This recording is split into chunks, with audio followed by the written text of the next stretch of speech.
Sadie, go back in the house. Go. Good girl.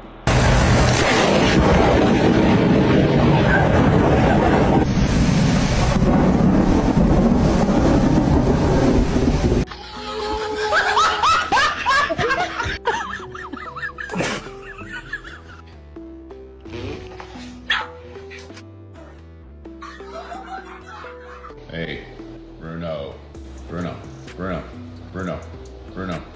Bruno. It was the funniest.